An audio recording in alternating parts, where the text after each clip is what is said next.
Convergence 2023 is just around the corner, folks. We're working nearly around the clock to make sure that your meeting this year is the best experience yet. Come to San Diego, California to enjoy the unveiling of cutting-edge science in our field with friends and colleagues. Join us from November 10th to the 15th. Registration is now open at rheumatology.org. Welcome to ACR On Air, the official podcast of the American College of Rheumatology, where we have engaging conversations with leading rheumatology professionals on topics such as the latest research on rheumatic diseases, solutions for addressing practice management issues, legislative policies impacting patient care, and more. Here's your host.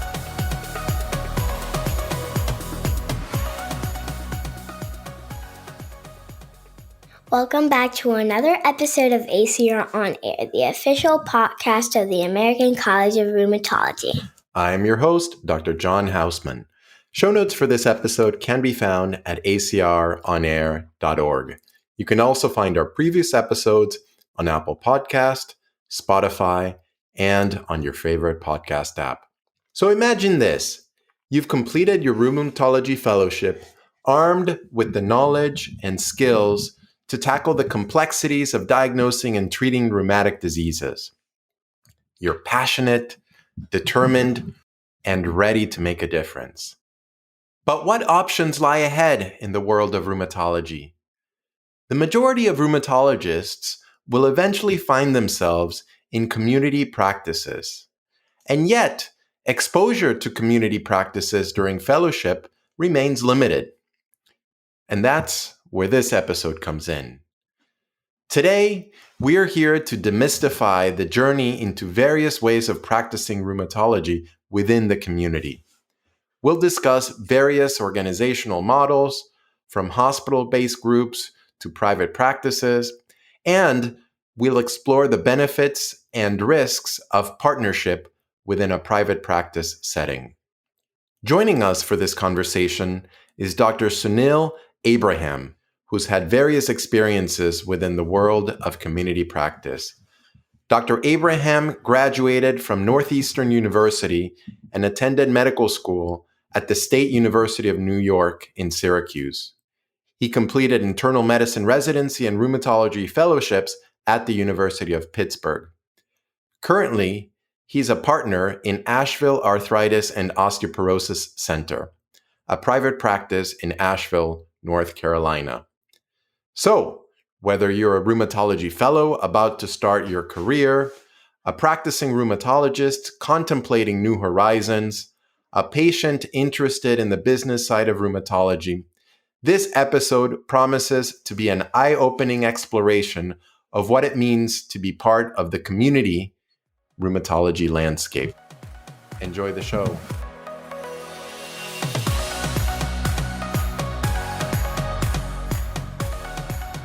Sunil, welcome to the show. Thank you. It's good to be here. So tell me a little bit about sort of your thought process. You were finishing fellowship. How did you start thinking about career options and where you wanted to go after that? I very much wanted to be in a community practice. My father was a surgeon in a small town in upstate New York. So I was really exposed to that sort of setting. And that's kind of the way I thought about my future. I completed my fellowship at the University of Pittsburgh. We had a lot of great faculty. It was highly academic. So I was able to do a couple of rotations with community affiliates, which really showed me the other side of rheumatology. Seeing patients in a completely different setting and different pace. And so that's sort of, how I started down that path. But what really got me, I guess, focused on moving to upstate New York was because that's where we're from. And my wife's a physician, and that's where a lot of our family was. So I just, started to reach out to local docs there of various practices. Yeah, I mean, those are all important decisions, right? Not just about your career, but about your family and what sort of lifestyle you want to lead. And it's interesting. Most of us do our fellowships in highly academic settings. I'm trained in Boston. We never get exposure to community medicine And yet I think, most of us end up in some sort of community practice in the end. How should fellows think about getting more exposure? You mentioned that you contacted some people. The mentors that we have within our fellowships are almost by definition academic. How did you reach out, and what do you recommend fellows do to get a little bit more exposure? So what I did, it wasn't much, it wasn't any rocket science. I literally looked in the ACR directory and I looked up practices in the location that I wanted to be. And I reached out to, actually, there was one major practice in that location. I reached out to one of the rheumatologists there, and that's how I got tuned into them and started a communication. And that's led from one thing to another about, whether they're hiring, whether they're not hiring. And so, like I said, there was a lot to balance. I mean, we had two young kids. My wife was looking for a job. And, when you're married to a physician, there's a lot of challenges there too, because you want them to have a position that's going to satisfy them too. Right. Absolutely. I'm in the same boat as you are. Tell me a little bit about opportunities there in community practices, because it's not just one thing, right? There's like single specialty groups, hospital employed groups, there's multi-specialty groups. Can you tell me a little bit about the similarities and differences between some of those types of practices and how you sort of weigh the balance and benefits of, some of those against the others? I'm a very practical person by nature. As I'm sure when you've completed your fellowship, the last few months, you start getting all these offers and recruiters sending you all sorts of mail of, we're going to have this wonderful position in this place, and we're going to give you this much and that much, whether it be things like signing bonuses, loan repayment, all very attractive things to a resident and fellow, struggling to make ends meet for the most part and spending most of our time learning our craft. And I had an undergraduate in finance. So I kind of had that side of me, which was very sort of practical and financial when I was thinking. So in my situation, I joined a private practice because in the area that I wanted to be, that's all that was available at that time. Got it. When I joined the private practice, there was a promise for partnership, and that's what I wanted. I wanted to become a partner.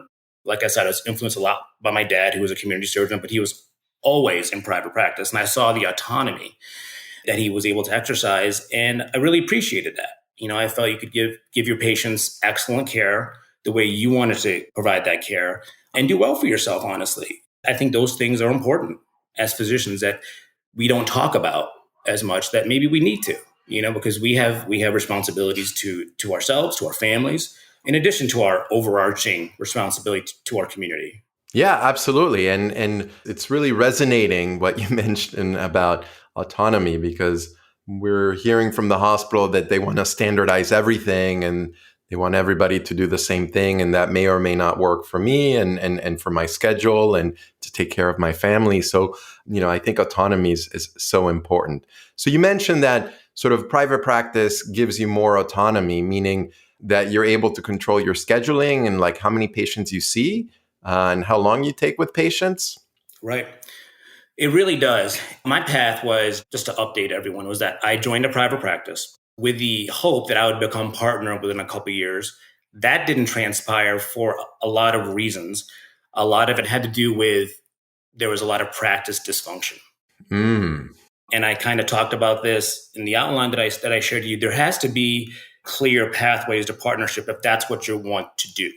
That includes really kind of getting down and dirty with the details. And I want fellows and other rheumatologists who are considering to change, what their current practice profile is, to not be nervous about learning about how you're valued and what your plan is. How are you valued? Are you valued by RVUs? Are you valued by what committees you serve on? Essentially, the path of partnership did not work at that for me. You end up working just as hard as everybody else from the top down. Everybody's the same. We're all the same. We're all doing the same job. Yep. So then I left and I joined the hospital for about almost 2.5 years. And that was a whole nother learning experience. All this were learning experience. And until I finally found a place where I settled and I'm very happy. And the time at the hospital was great. They gave me a signing bonus. They gave me a bump in salary. after a couple of years, that's when things start to really sort of become clear, and the clouds start to separate a little bit. And then you realize what the goals of the organization is. And, and there were challenges. I found out that there was another hospital I was responsible for covering consults in. I found out, okay, well, now that great 2-year salary is now based on purely of what you earn and what your RVUs are. And we were having a lot of meetings saying that my clinic is not productive. And I'm thinking, I'm seeing 20 to 22 patients a day. How am I not productive? Goodness. It's kind of disheartening. Not only am I just by third year out, you're finally getting your confidence as an independent rheumatologist. The first year or two, we're so nervous. We're still trying to figure out, what are the right things to do? How do we talk to patients? How do we implement, studying for our boards? Finally, as all that started to pass and I started to get my legs under me, I realized, wait a minute, is this a situation I want to be in? You know what I mean? And it was tough. Because again, there's this geographic area where we wanted to stay. And there was only so many places you can go. You know what I mean? Yeah. It was another learning experience. I can say that now. Obviously, then it was frustration, probably a little bit of anger, but it was tough to deal with. So then after that, I went back to the private practice I was originally with, because we again had to stay local. There was again a promise, Sunil, you're going to become a partner, this, and that. I really dove into the practice as all those partners were, sort of retiring and whatnot. There was no partnership agreement, So if you left the practice, what happens? Yeah, and those things are very important to realize. I became the chief business officer for the practice for about a year to try to help navigate that. It didn't work out great. I'm still seeing a full-time panel of patients 5 days a week, doing this a lot in my extra time. I had a little bit of an interest in that too. So it wasn't entirely like I didn't like it. I liked learning about it. And that's when I really learned the intricacies of how a private practice works. And then I was blessed to find a practice down in North Carolina, which I've been part of now. This is my 6th year, where I have partners that are wonderful. We have each other's back. We help each other clinically. We help each other financially as far as the way we run the practice. So it's really, to me, I'm incredibly blessed in where I am right now.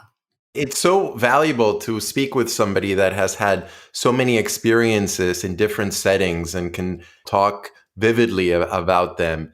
Clarify for me a little bit about what partnership means. I've heard that from my consulting friends, right? They all want to become partners. And certainly from some of my, rheumatology colleagues out in the community, yes, it's about, becoming partner.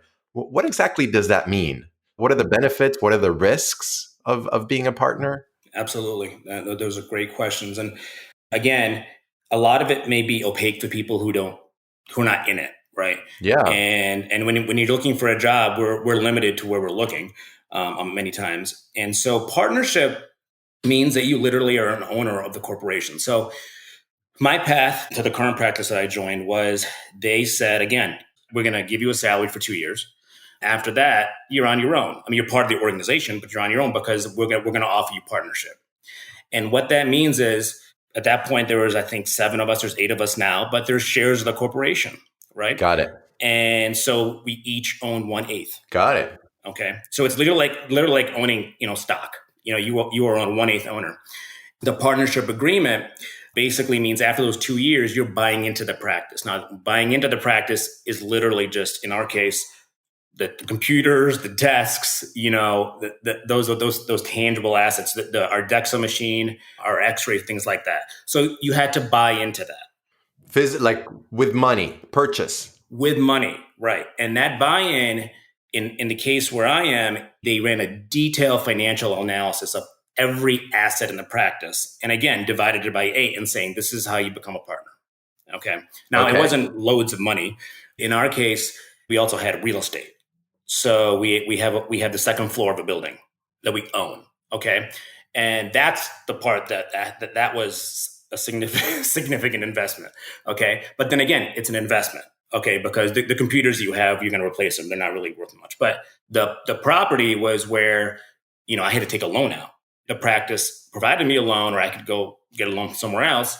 Over time, that value appreciated, and it continues to appreciate. So it's something else that, for those Initially it's scary because I had loans already, medical school loans. We both did, me and my wife. So it's like, oh God, more loans, But if you think about your portfolio and adding something like that to portfolio, it's not a bad idea, right? And diversifying. At that point, I bought into the practice. I bought into the real estate part of the practice, and I became a full partner. I'm thinking about sort of your income, I guess, prior to partnership or in a hospital group that you mentioned was based on RVUs, right? The more patients you see, the more RVUs you make, the more potentially your salary can be. How does it work when you're in a partnership? Does it depend just on your RVUs? Does it depend on your RVUs and sort of what the practice makes as a whole? How does your income change when you become partner? So when I was with the hospital, just because I want to mention this, was the way they measure your productivity and the way everything sort of was geared towards in my contract, essentially, was you have these RVU targets. Okay. And then it may be the same in your case too, but you have RVU targets and there's like the 50%, 75%, and 90%. Okay. And I'm very motivated. Okay. I'm not going to lie. I'm very motivated. I'm the primary breadwinner for my family. So my wife works part-time. So, I was motivated. I remember having a conversation with one of the vice presidents of the hospital. I'm like, well, I want to get to the 90%. How do I do that? She's like, well, it's not going to be probably not possible. And to me, it's like, if I was taking a test and I couldn't get a 90 or above, it's like, how do you determine what it is? If you can't get there. If I can't get there, right? So I'm like, okay, so this is kind of stacked against me,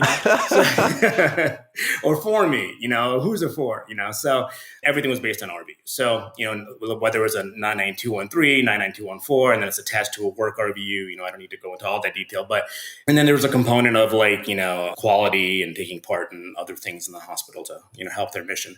Again, I want to say that in rheumatology, we're a very small fish in a very big pond, right, of specialists, and we don't make up we're not like other specialties where they may have a big block of just like cardiology or GI. There's a lot more of that out there. So working for a hospital, I was this big, I was small, and it was me and one other practitioner. And when you talk to somebody about getting a new printer, it takes a long time. Right.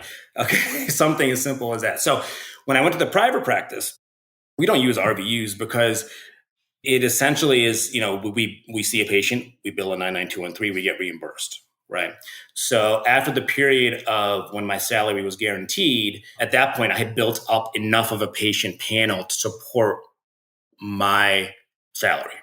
Okay. To support my MA. Right. To support the person who's doing my scheduling. Okay. And so almost like my own service line, if that makes sense. So we have 8 individual service lines, 8 individual businesses. And so it's very equal the way it's spread out and the way it's divided. We all have fixed costs towards the rent. We all have fixed costs towards the X-ray and the DEXA and all that stuff we're paying down. It's basically your own service line. So we know every month how we're doing. And the thing about this practice was they were completely transparent from the beginning. They said, this is our partnership agreement. Okay. This is what we hold the standards for all of us, basically, to way we work, way we operate. And then if you leave, this is how it works too. Okay. And they also showed me the financials. They said, this is how it's going to be after a couple of years. This is how we generally do, so they were very transparent. And to me, that's what, that was very valuable. And it's only been like that since the beginning. So when we had to make major decisions, like we had to invest in another piece of real estate because we had to expand some admin staff, we all come to that decision together because we're all investing in it together, right? Yeah.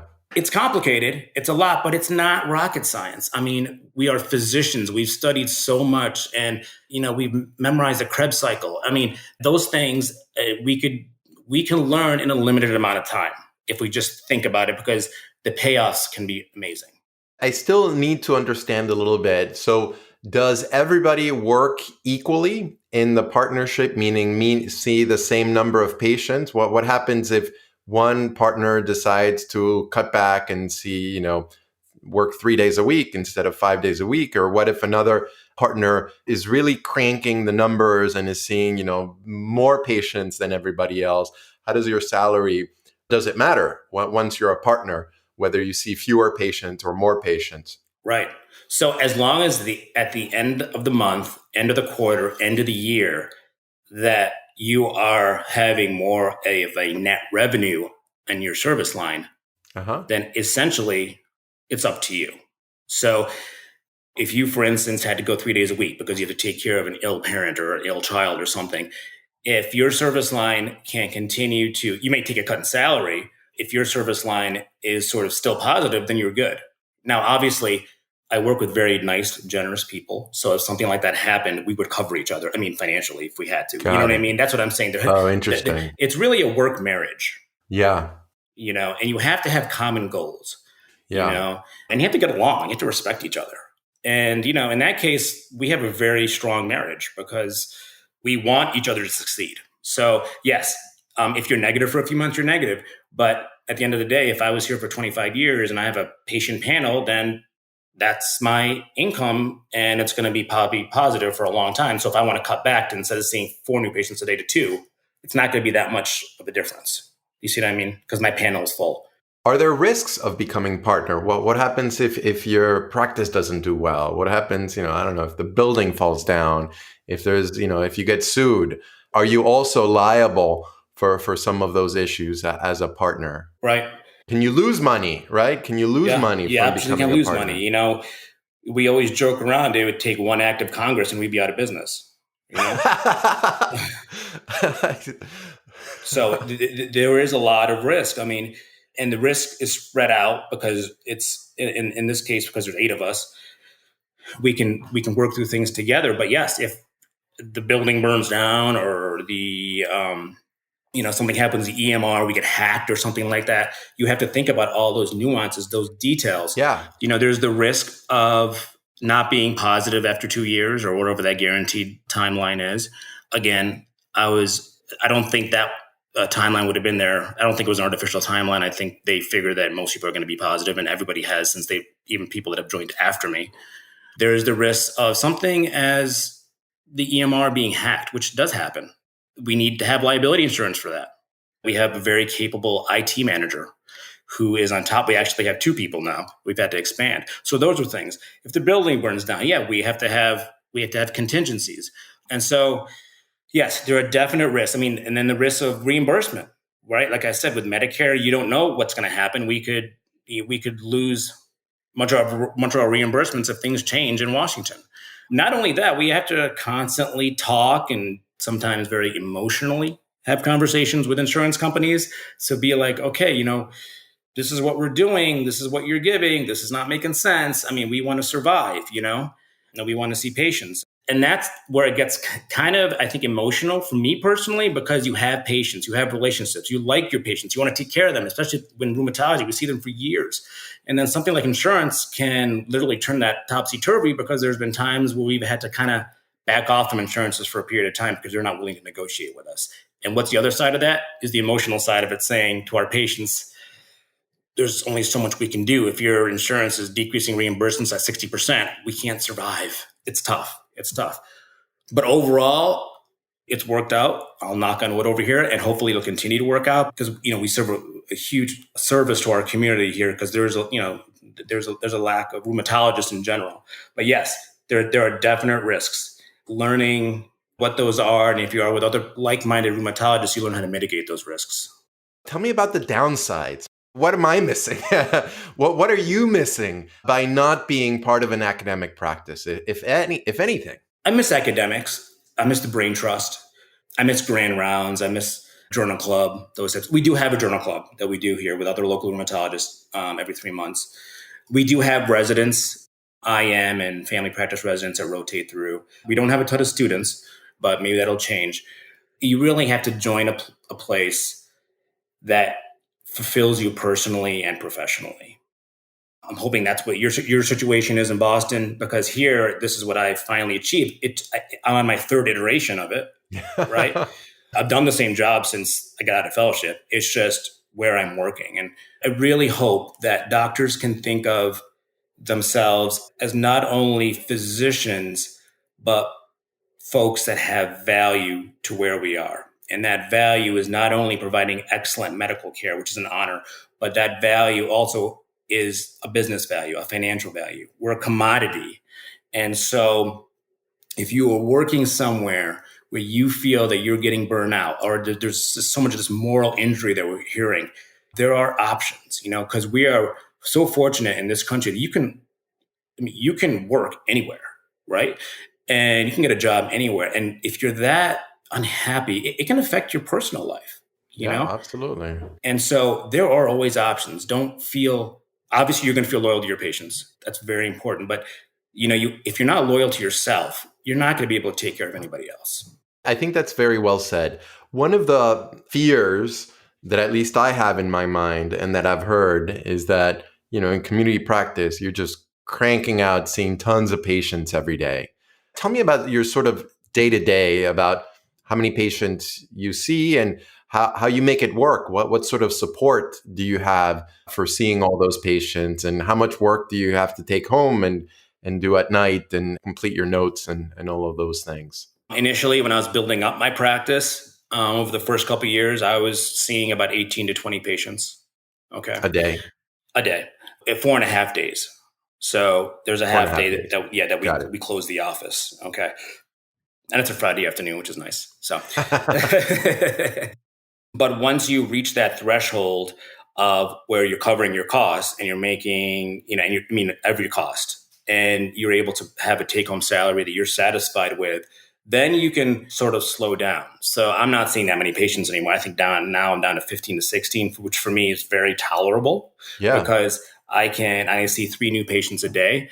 So, and to me, that's good. That at this point in my life, in my career, I can handle that, and I can spend that much more time with the patient, and it's working out. I can do it and get by. Now, obviously, I'm sure your practice, there's always urgency. You're getting calls from other doctors to get them in for ILD or lupus flare or something like that. So that is a big deal. We manage it and we do it. We can make our schedule any way we want. So 15 to 16 is where I'm comfortable at on a half day, maximum 7 to 8. Okay. And that's also throughout the day, we're not just seeing the patients, you're answering tasks, right?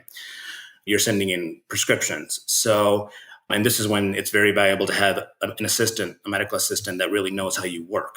I hire my medical assistant with the help of our office administrator, but I can reward her when she does a good job and she's going above and beyond. And I can reward her through the organization. One of the things when I was working for the hospital is that you don't have any control of who works for you. But if you have someone who, like a nurse or an MA, who knows how you work, it's as easy as now we've been together 3 or 4 years, and she knows what I'm thinking before I think it. I can be like, okay, he has RA, we're going to start methotrexate per protocol, and she knows the protocol. Wow. And you know what I mean? Yeah. So you work one-on-one with her? Yes, she's with me and I'm with her. Amazing. So, yes. Again, there's the risk, right? Because I could lose her. So you have to be very wary that you're taking care of your staff and taking care of the good staff, especially. So, yeah, so my schedule is really up to me. And so if I have to go pick up my daughter because she actually called me a couple times this year because she was sick, and I had to leave and go get her and come back and bring her to my office. The scheduling flexibility that we have is amazing because, like I said, I am able to take as much time off as I want, but because I know the numbers, I know my numbers. If I have to, I could, take off in 2 weeks. I don't do that because I think about my patients. But what I'm saying is, if something happens at the end of the day for my family, or I need to take care of my wife or something, or I have to go to a medical appointment, I can do it, and it's not a big deal. Amazing. Nobody's questioning me. Yeah, that's amazing. Well, what about responsibilities for like hospital coverage? Do you guys cover hospitals, or you just sort of cover your own patients? We did. When I first came to the practice, we did cover a hospital. It got to the point where it was very difficult to see patients in a full day of practice, getting out of the office by 4 or 5, and then running to the hospital and then seeing patients, which may or may not be there by the time you get there. And so, and it takes a significant amount of time. Yes. Okay. And so we've scaled back. And so we no longer cover the hospital at all. So, and, it's not an easy decision, but at the same time, it's a practical decision because There, at that point, you have to look at, so how much time do you have in a day? How much, because we all have work we bring home. Personally, I try to finish my notes before I leave, but you're still logging in to check results and whatnot. We don't do that anymore. Yeah.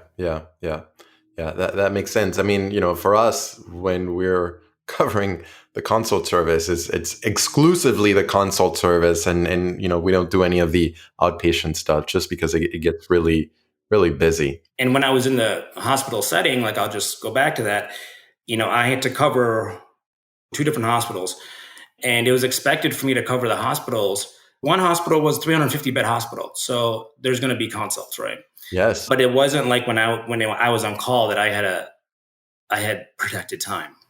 You know what I mean? Very different. What happens to your patients when you go on vacation? Hopefully you still have time to do that. That's a benefit of being part of a 8-partner practice. We have coverage. We have one mid-level as well, and she's excellent. So she covers a lot of that, and there's always a doctor to back her up. Got it. That works out great. Yeah, I always wondered if you were to open a private practice on your own, what would happen can you even go on vacation? Right. How do people manage that? Right. I mean, I know some rheumatologists, and I've heard this, that they cover when they're gone. They take their laptops with them.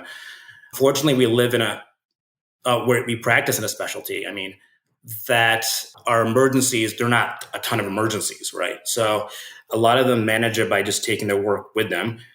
Other ones, one that I used to work with, shared a call with other private practice rheumatologists in the town. Oh, okay. That makes sense. So they kind of share coverage. Yeah. Looking back in your career, what are some things you wish you knew or some things you wish you did differently? Because it sounds like, you've sort of took you a while to find sort of the place that seems to be hitting all the buttons for you. But what would you tell your earlier self or fellows out there that are thinking about joining a private practice? What would you recommend? That's a tough question because I went to medical school a little later, which I think helped. I mean, that business background, I think it can be so useful to realize like your value, right? Your value to the organization and it did help me. And, it did help me, but I have partners that are smarter than me when it comes to the business side. I mean, and the financial side, and they don't have a business background. They're just very bright people.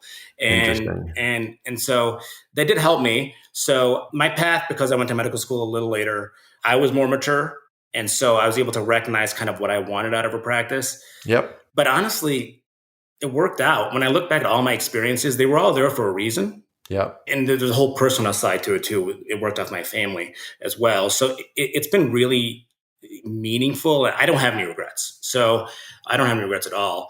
As far as fellows coming out, and even other rheumatologists that are thinking of changing their practice, I would just say that there are always options to practice medicine and still be happy. I mean, and when I say, I don't mean that to sound so dire. I mean, happy meaning to feel like you're doing good, but you're doing good by your practice, you're doing good by your family, and don't be so nervous, and I'm going to reference my dad again, because he was a private practice for most of his life, and the hospital was leaning in on him to join, and there was a lot of contract problems. So I saw a lot of that growing up, and I saw how much he valued autonomy. And so we can still do it. Just don't be afraid, because you're worth something, and you can easily learn that worth. All the resources are available. I am part of this community practice council, and we're a bunch of like-minded community rheumatologists who all have, we've all shared sort of a similar path, slightly different journeys, but we all have a similar path and our same goal of being independent. And we provide a bulk of rheumatology services in the country. Yes. And hopefully this will be a resource to anybody, any rheumatologist out there to reach out to us. I have no problems. They want to reach out to me. I can give them my email and just to talk through things, and confidentially, because like you said, the salary stuff, the partnership stuff, a lot of that's like, how do you learn that? And now it's getting scary because there's so much vertical integration where there are health insurance companies buying doctors' practices. Yes. There's private equity buying doctors' practices. Where do we fall in that? They're obviously recognizing our value and utilizing it. Are we going to be cogs in a wheel? I mean, we sometimes feel like that already. I don't think we deserve that. Yeah, I think these are very, very wise words from somebody that has had, a multitude of experiences. And I think, that idea of sort of, looking outside of the boundaries that we typically see within academia, I think are really, really powerful. So Neil, thank you so much for your time. This has Thank been you. really eye-opening for me, and I hope for listeners as well. Congratulations on finding the career that you wanted, and Thank hopefully you. every listener will have the same opportunity to do so. Thank you for having me. It's been a pleasure. Likewise. So there you have it. Sounds like great opportunities exist to those who are willing to venture out of the walls of academia. If you'd like to learn more about community practice, you can contact the Community Practice Council of the American College of Rheumatology. We'll have a link to them from our website. Thank you for listening, downloading, subscribing to our show, and rating us with 5 stars. Or however many stars you think we deserve. You can find our show notes for this episode at acronair.org, Apple Podcast, and on your favorite podcast app. Until next time, please find out your worth. And of course, stay healthy.